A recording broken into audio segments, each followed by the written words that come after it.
Today is March the 30th, Holy Wednesday.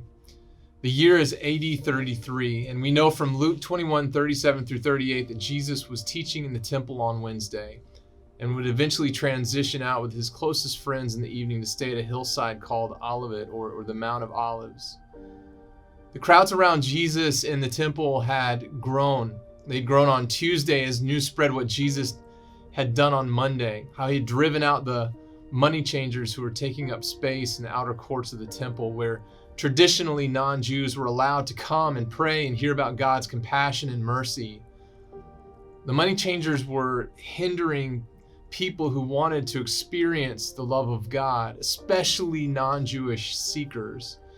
And this is what fuels Jesus' righteous anger on Monday. And it's what attracts so many people to hear his teachings on Tuesday. According to Matthew's account of Holy Wednesday in Matthew 26, verses 3 through 5, we know that while Jesus is meeting with his disciples in the temple, and while he's hanging out with them at the Mount of Olives, another meeting is taking place across town. Matthew tells us that the chief priests and elders have gathered together in the palace of the high priest. This would have been a gathering of about 70 men led by the high priest, which at this time is a man named Joseph Caiaphas. These Jewish leaders are engaged in a dark and heated discussion, trying to accomplish three main objectives. First, how they can have Jesus arrested. Second, once they've arrested Jesus, how they can have him executed.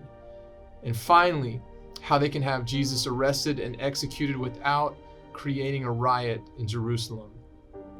While the conflict between Jesus and the Jewish ruling class reached an absolute tipping point on Monday, these 71 men have been angry with Mary and Joseph's son for quite some time. According to Mark 3:6, the religious leaders started thinking about ways to eliminate Jesus from the very beginning of his ministry. You see, the members of the Sanhedrin were not only committed to the 10 Commandments that God had given to Moses, but they were also committed to an oral tradition of rules and regulations that this ruling body had developed over hundreds of years. It's this laundry list of religious preference and opinion that Jesus so often challenges in the Gospels. By the time Jesus arrived in Jerusalem on Monday, the Jewish leaders had been opposing him for over 2 years.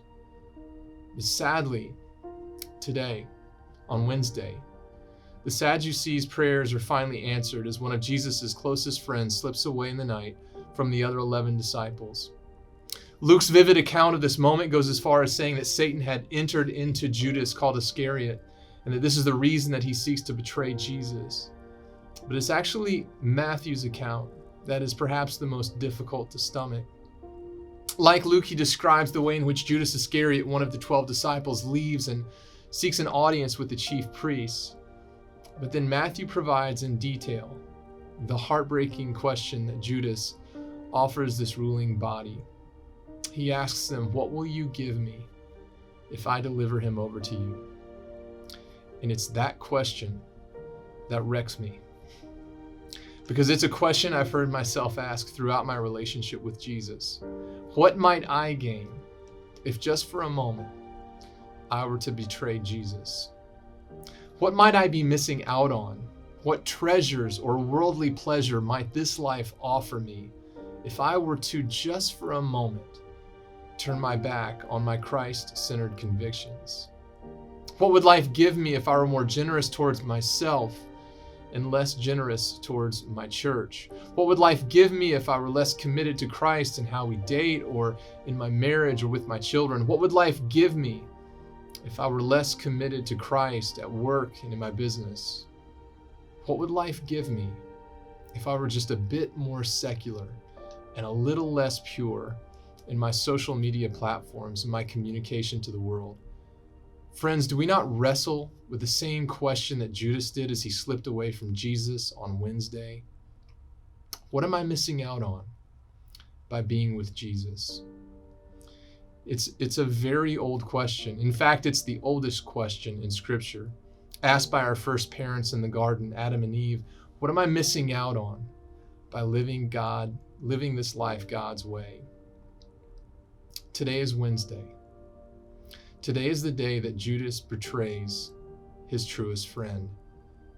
But Friday is coming, and eventually all of Jesus' closest friends will betray him like Judas. You see, beloved, we're all like Judas. We have all in some ways exchanged the worship of God for the worship of created things. But Jesus loved Judas. And in 2 days, Jesus will lay down his life in a horrific death to redeem traitors like you and like me. Paul writes, you see, just at the right time, while we were still powerless, Christ died for the ungodly. Very rarely will anyone die for a righteous person, though for a good person, someone might possibly dare to die.